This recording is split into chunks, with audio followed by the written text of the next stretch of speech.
Assalamu alaikum. How are you? I hope you are fine. This note is just to be help out the students of class 9 to solve chemistry worksheet number 1. Now, I am starting chapter number 5. The name of this chapter is chemical bonding. What is chemicals?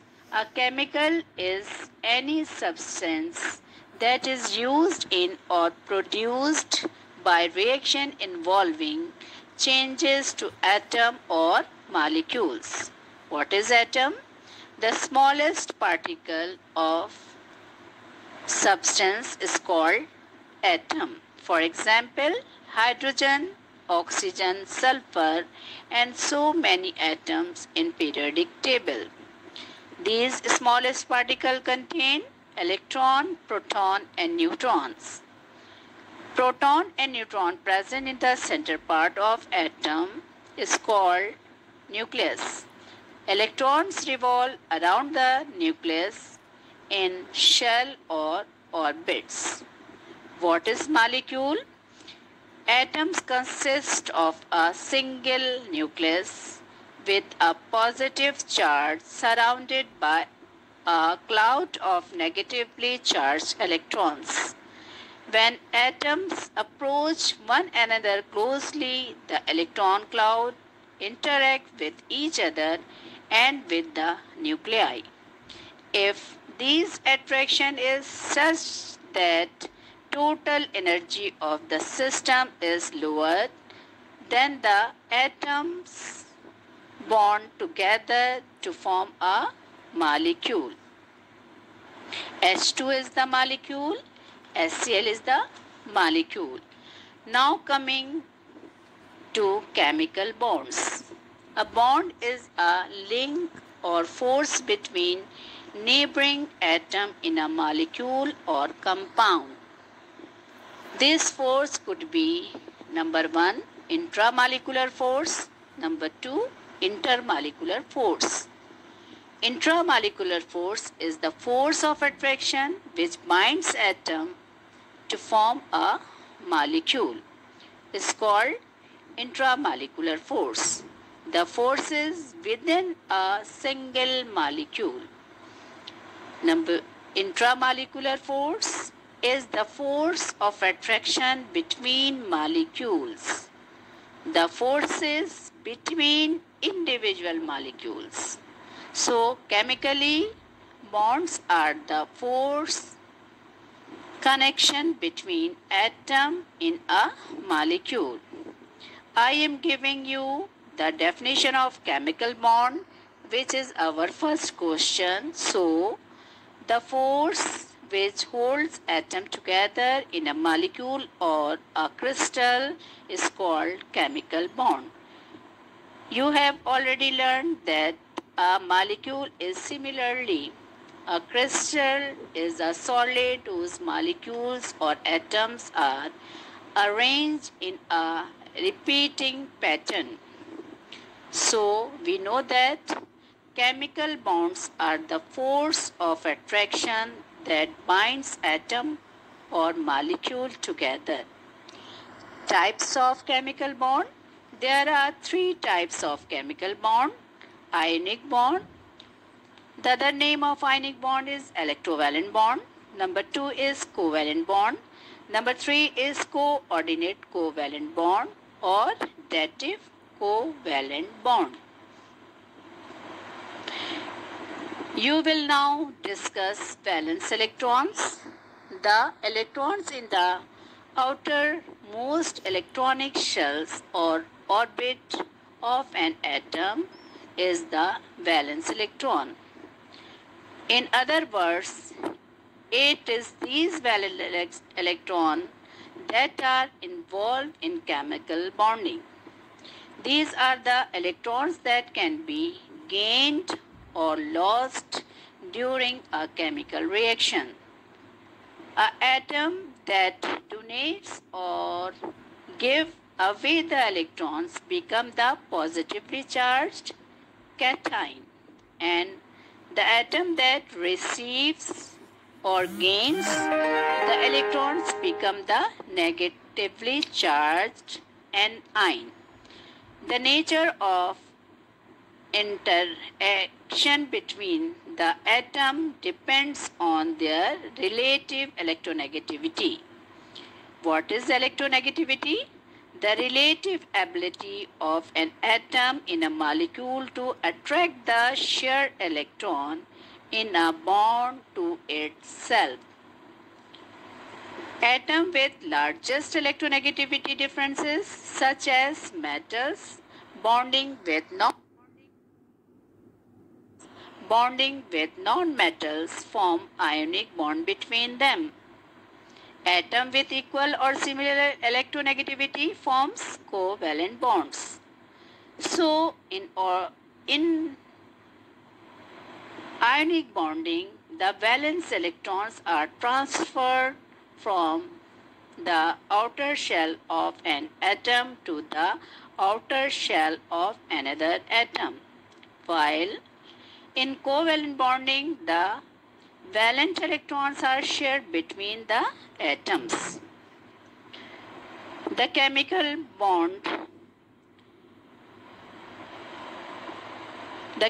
bonding is ionic or covalent. When an atom of an element chemically combines with the atom of another element, both atoms usually attain a stable outer shell of 8 electrons called octet, or a stable outer shell of 2 electrons called duplet. For this lecture, you will be discussing ionic bonding in detail. The attraction that binds oppositely charged ions together is called ionic bond or electrovalent bond. Formation of ionic bond. For example, sodium chloride and NaCl. The combination of sodium and chlorine atoms to form sodium chloride and NaCl. An atom of sodium transfers one outermost shell electron and becomes positive sodium ions Na positive.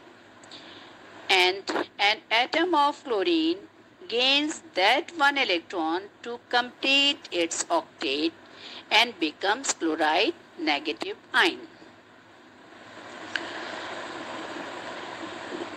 इस condition में without board के समझाना तो difficult है, लेकिन फिर भी समझ आ जाएगा। मैं कोशिश करती हूँ और आप भी कोशिश करें, इंशाल्लाह समझ आ जाएगा। अब इसकी फॉर्मेशन ऑफ NaCl में 2 एलिमेंट्स हैं, सोडियम और क्लोरीन। सोडियम का एटॉमिक नंबर 11 होता है। The atomic number of sodium is 11। अब ये अपना इलेक्ट्रॉन डिस्ट्रीब्यूट करता है अपने शेल्स में। पहला शेल जो है वो K शेल कहलाता है, second shell is called L shell और third shell is called M shell. K containing minimum 1 and maximum 2, 8 containing minimum 1 electron and maximum 8, M containing minimum 1 and maximum 18. Now in case of sodium, K shell में कितने electron होंगे? 2। L shell में कितने field हो गए? पूरे के पूरे 8। और M शेल में कितने हो गए? 1। इस तरह इसके कितने हो गए? 11। ठीक है, इसको 18 करने के लिए कितने इलेक्ट्रॉन की ज़रूरत होगी? 17 इलेक्ट्रॉन। 17 इलेक्ट्रॉन तो बहुत ज़्यादा होता है, कोई अपना 17 इलेक्ट्रॉन किसी को नहीं देता, लिहाजा ये अपना 1 इलेक्ट्रॉन किसी को डोनेट कर देता है और इस तरह इस पर कौन सा चार्ज आ जाता है? शाबाश, पॉजिटिव। सोडियम की वैलेंसी कितनी है? पॉजिटिव 1।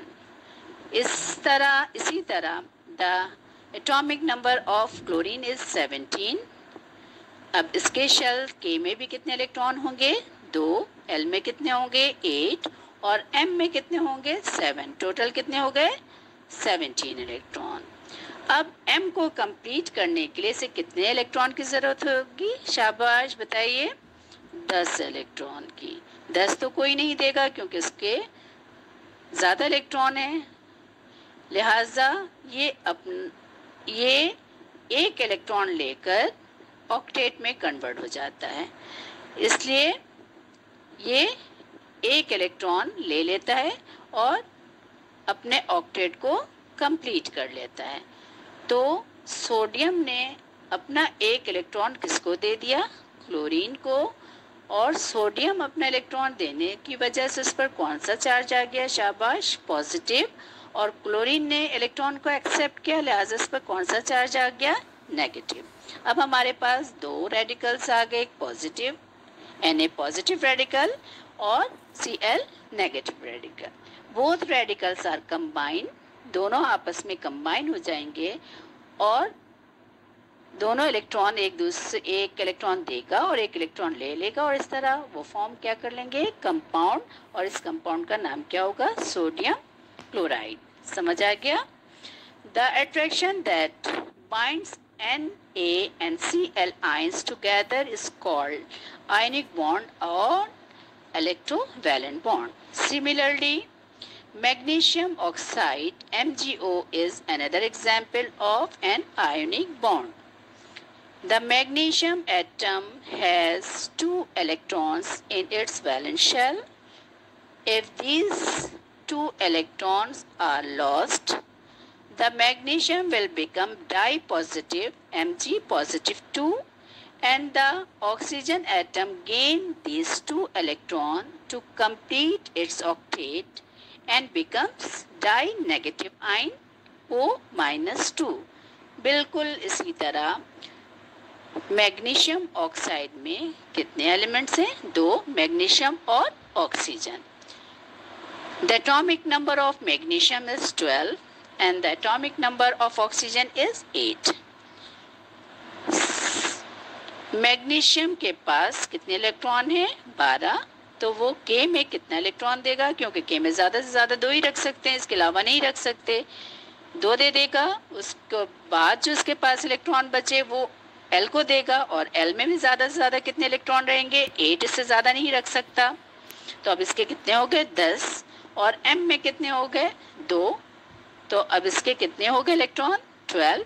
अब M को कंप्लीट करने के लिए कितने इलेक्ट्रॉन की ज़रूरत है? बताइए, शाबाश। कितने? 16 इलेक्ट्रॉन की ज़रूरत है। 16 तो बहुत ज़्यादा इलेक्ट्रॉन होते हैं, 16 तो कोई भी एटम किसी को नहीं दे सकता, लिहाजा ये क्या करेगा? अपना 2 इलेक्ट्रॉन किसी को डोनेट कर देगा। समझ आ रहा है? कितना इलेक्ट्रॉन डोनेट करेगा? 2 इलेक्ट्रॉन। जब ये 2 इलेक्ट्रॉन किसी को दे देता है तो उस पर कौन सा चार्ज आ जाता है? पॉजिटिव या नेगेटिव? पॉजिटिव आ जाता है। शाबाश। इसी तरह एटॉमिक नंबर ऑफ ऑक्सीजन कितना होता है? 8। K में कितने इलेक्ट्रॉन होंगे? 2। L में कितने होंगे? 6। अब L को कंप्लीट करने के लिए कितने इलेक्ट्रॉन की ज़रूरत है? L में मैक्सिमम कितने होते हैं? 8। लिहाजा इसको कितने इलेक्ट्रॉन की ज़रूरत है? 2।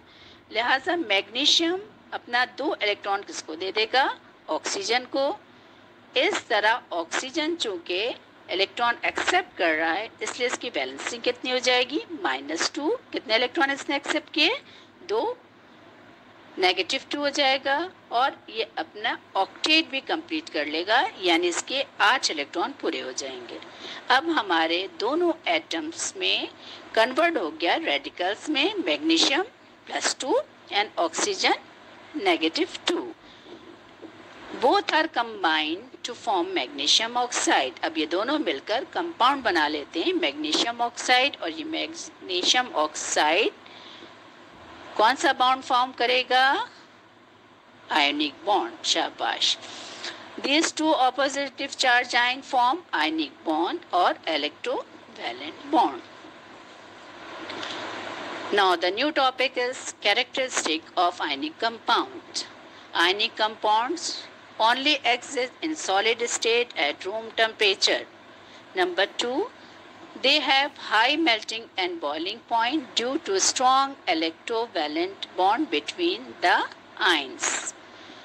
आयनिक कंपाउंड के मेल्टिंग और बॉइलिंग पॉइंट क्यों ज़्यादा होता है? क्योंकि उनके फोर्स ऑफ अट्रैक्शन उन 2 कंपाउंड के 2 आयंस होते हैं, एक पॉजिटिव और नेगेटिव, ये बिल्कुल कंपैक्टली टाइट होते हैं और इसको तोड़ने के लिए हमें ज़्यादा से ज़्यादा एनर्जी की ज़रूरत होती है। जब हम इसे तोड़ेंगे तो जाहिर बात है ज़्यादा एनर्जी देंगे। जब ज़्यादा एनर्जी देंगे तो उस सब्सटेंस का मेल्टिंग एंड बॉइलिंग पॉइंट भी कैसा होगा, ज़्यादा होगा। ठीक है, समझ आ गई बात। In solid state, number 3 point, in solid state they do not conduct electricity but are very good conducted in molten state. Ionic compound ज़्यादातर तो सॉलिड स्टेट में होते हैं, लेकिन उसमें से इलेक्ट्रिसिटी कंडक्ट नहीं होती। क्यों? वजह क्या है? क्योंकि सॉलिड में मॉलिक्यूल कम्पैक्टली टाइट होते हैं, इंटरसेलुलर स्पेस उनके दरमियान नहीं होता है, इसलिए उसमें से इलेक्ट्रिसिटी कंडक्ट नहीं हो सकती है। लेकिन जब इस कंपाउंड को हम वाटर में डिसॉल्व कर देते हैं तो ये अपनी बॉन्डिंग को लूज कर देता है और इस तरह ये किस स्टेट में आ जाता है, मोल्टन स्टेट में आ जाता है। अब इसमें से इलेक्ट्रिसिटी गुजर जाएगी, इसलिए all organic compounds are good conductor of electricity in molten state. Number 4 point, they are soluble in polar solvent like water, but they are insoluble in non-polar solvent, organic solvent like benzene, alcohol and carbon tetrachloride. Sodium chloride is the polar solvent, आपको पता है ना, polar solvent है, और water polar solvent है और sodium chloride is polar solute है। ठीक है, क्या है? पोलर सॉल्यूट है। और वाटर पोलर सॉल्वेंट है। दोनों की नेचर एक जैसी होती है, चूँकि वो भी सॉल्यूट भी पोलर है और सॉल्वेंट भी पोलर है, लिहाजा ये इजीली एक दूसरे में डिसॉल्व हो जाएंगे। इसी तरह अगर हम ऑर्गेनिक सब्सटेंसेस को ले लेते हैं, ऑर्गेनिक सॉल्यूट लेते हैं, जैसे एसिटिक एसिड है, सिट्रिक एसिड है, शुगर है, ये इजीली डिसॉल्व हो जाएगा। Organic solvent like oil, benzene, alcohol, ether, carbon tetrachloride. लेकिन अगर हम इसको ऑपोजिटली सॉल्व करेंगे कि हम सोडियम क्लोराइड तो पोलर लेते हैं और इसको नॉन पोलर सॉल्वेंट में डिसॉल्व कर देते हैं, ऑर्गेनिक सॉल्वेंट में, बेंजीन में, अल्कोहल में, तो ये डिसॉल्व नहीं होगा। समझ आए? और अगर हम सेम लेते हैं, ऑर्गेनिक सॉल्यूट ले लेते हैं, एसिटिक एसिड, सिट्रिक एसिड, तो हम इसे पानी में डिसॉल्व कर देते हैं तो वो कम्प्लीटली डिसॉल्व नहीं होता है, क्योंकि पानी जो है वो पोलर सॉल्वेंट है और एसिटिक एसिड वगैरह क्या है, नॉन पोलर सॉल्वेंट। समझ आ गई बात? They are, number 5 point, they are inorganic compounds. मैंने तो बहुत कोशिश की है, अगर सामने आप होते, क्लास होती तो बहुत अच्छा समझ आता, लेकिन अगर इसमें भी कोई प्रॉब्लम हो तो स्कूल वालों से कांटेक्ट करिएगा और मैं इंशाल्लाह आपको दोबारा बताने की कोशिश करूँगी। वैसे तो समझ आ चुका होगा, लेकिन इन केस अदरवाइज़ अगर नहीं आता है तो कांटेक्ट करिएगा स्कूल से, फिर मैं आपको अगेन एक्सप्लेन कर दूँगी। Thanks, good bye.